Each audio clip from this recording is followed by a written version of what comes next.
And I'm going to use the cliches last, but certainly not least.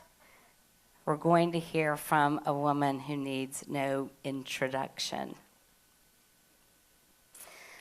You know, amongst her many list of accomplishments, and I hope she agrees, maybe she doesn't, but I am one of her accomplishments.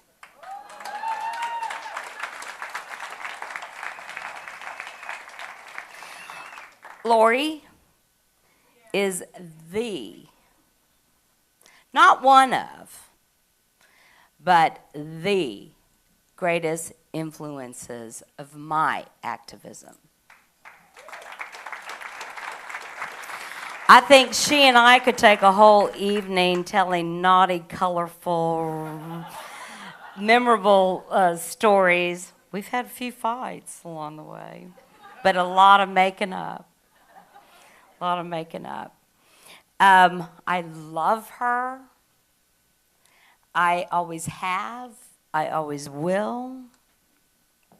And I promise myself tonight, no flashing.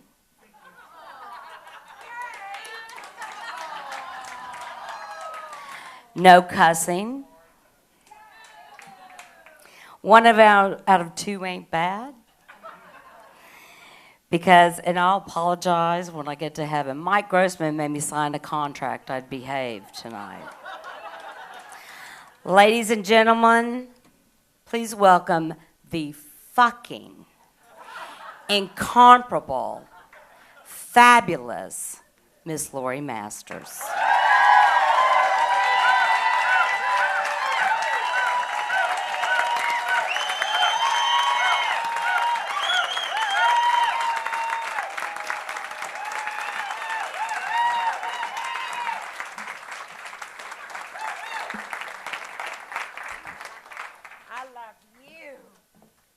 You love everybody. Remember how you get a call from Lory and at the end of the call, I love you. Yeah.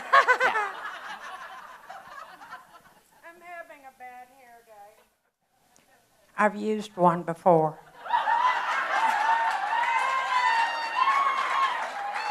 Okay, baby, we're going to raise some money. No.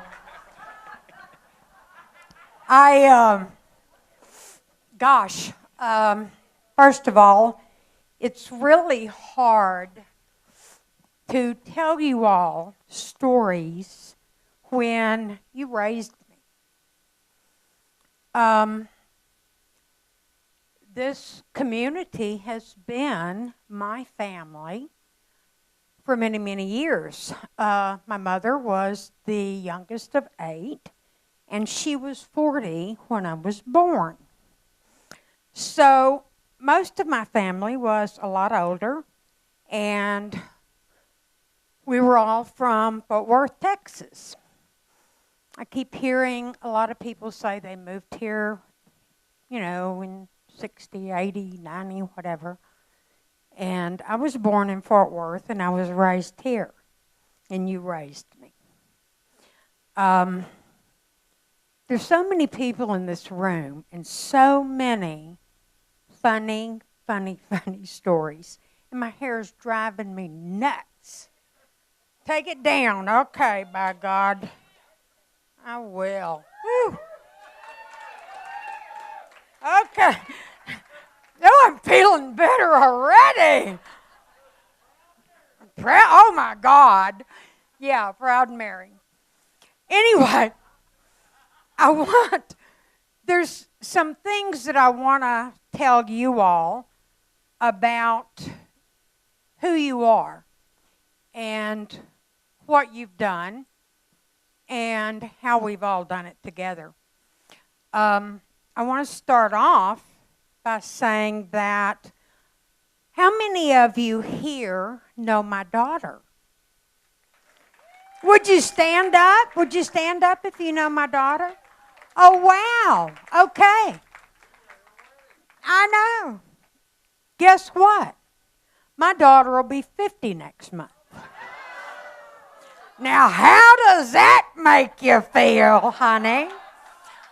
Okay. I came out in 1961. We had one bar. It was a boys' bar downtown. And the second bar that was opened in Dallas was called Trader Vic's. It was over on Monticello. And I wandered in there one afternoon. I'm recovering alcoholic, sober 31 years in November.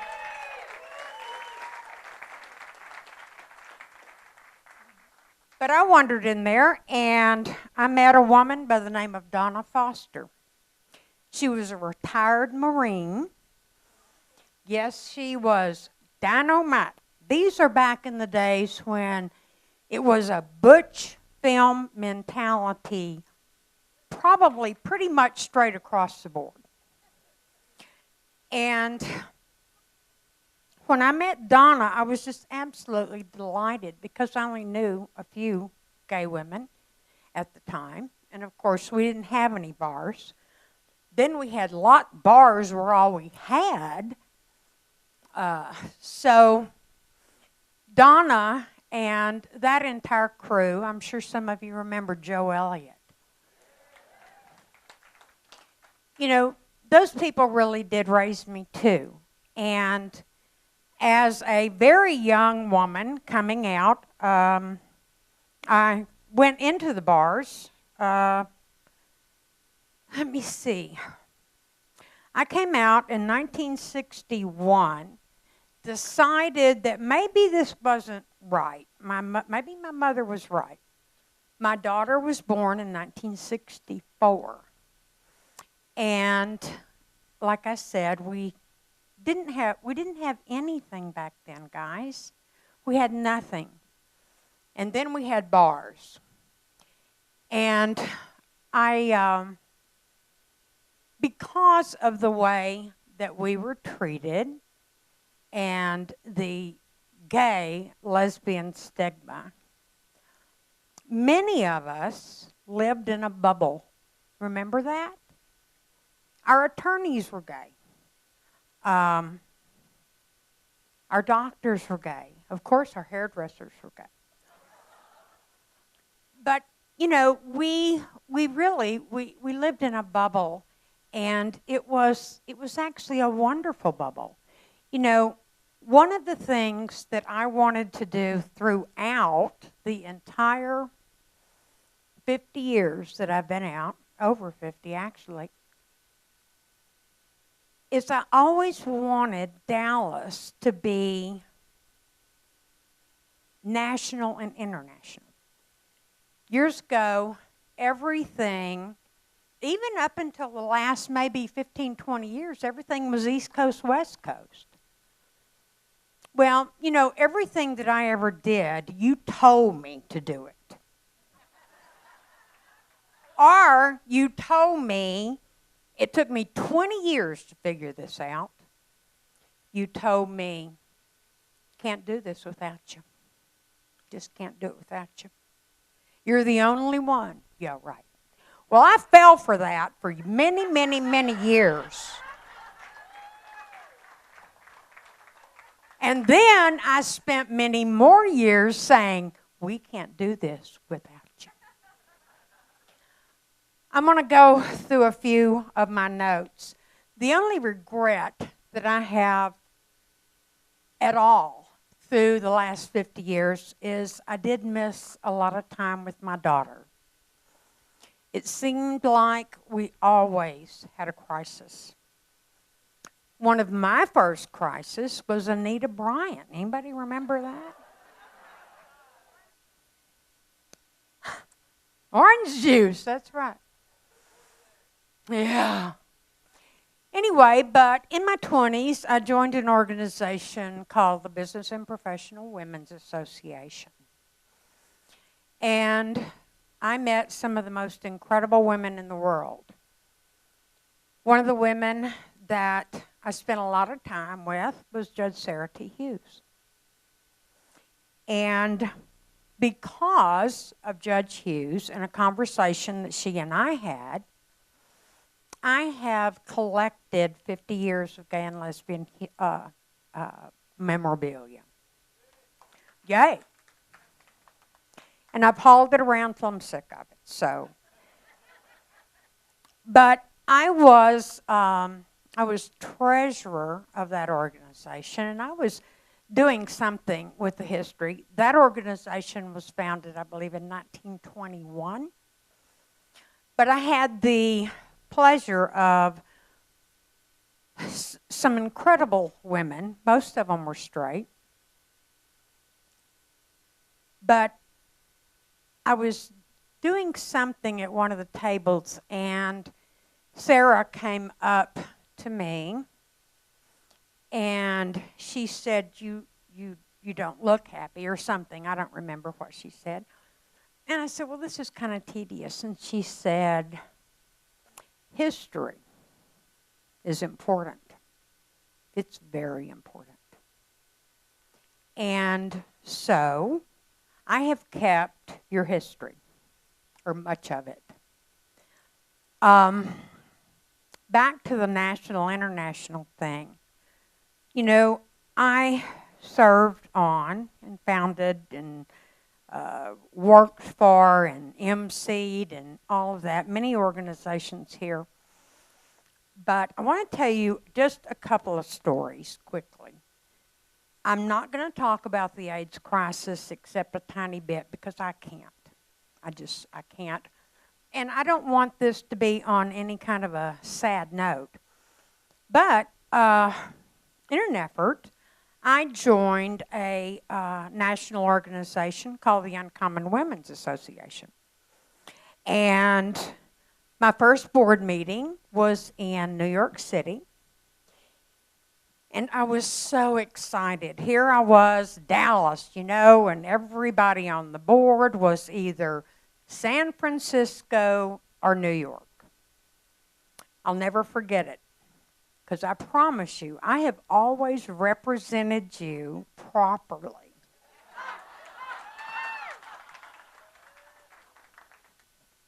Even when I drank, I never got drunk behind the microphone, okay? We take a break. Everyone had introduced themselves that morning. And this is one of my favorite stories. We go downstairs, and the criminal attorney is standing there with me, and she said, aren't you cute?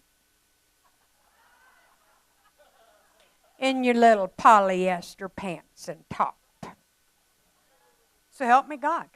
I'll say her name in a minute and you'll know who I'm talking about. Her name's Asha Kenmore. That's right. And I said, and you are a criminal attorney in New York City on Madison Avenue? He said, yeah. I said, well, guess what? You don't know your ass from a hole in the ground.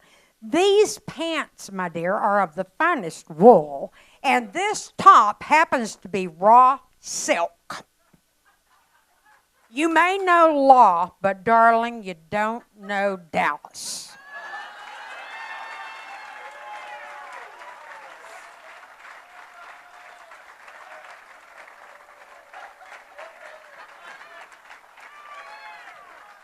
She and I are now very good friends.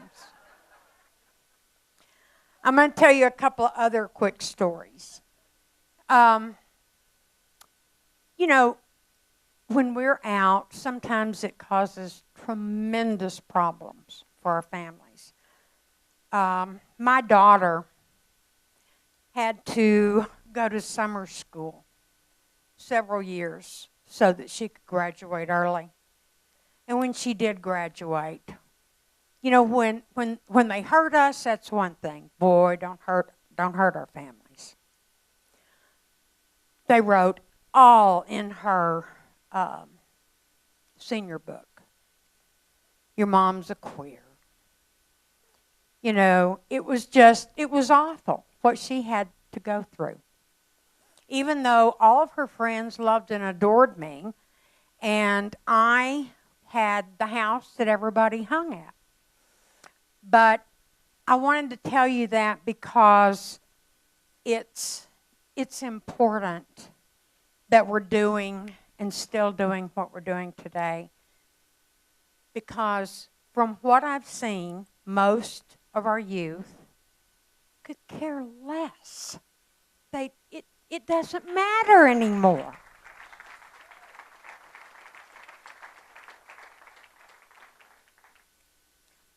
There were a couple. There's just so many.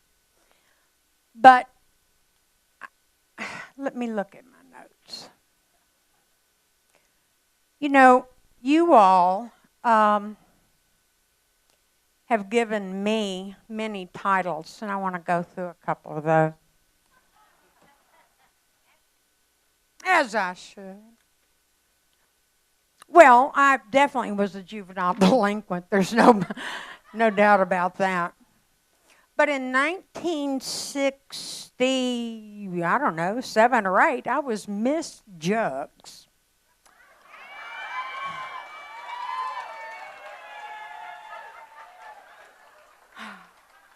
Then, for many years, I was Queen of the Silver Dollar. It was, I built most of the bars up and down Cavan Strip here. But you blessed me with chairman of the board, treasurer, fundraiser, MC, all kinds of wonderful, wonderful titles. One of my favorite titles was Chair Babe, because I was the first chairman of the board of the Women's Chorus. Thank you. Of course, I was the self-appointed mayor of Loryland.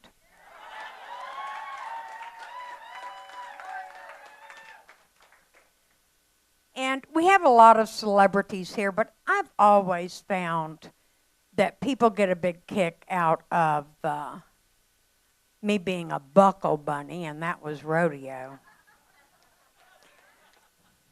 Where is she here?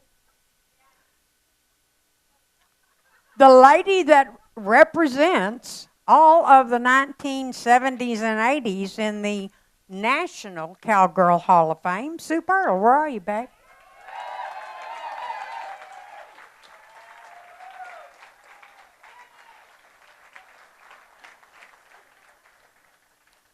Oh, my God, that was some fun times.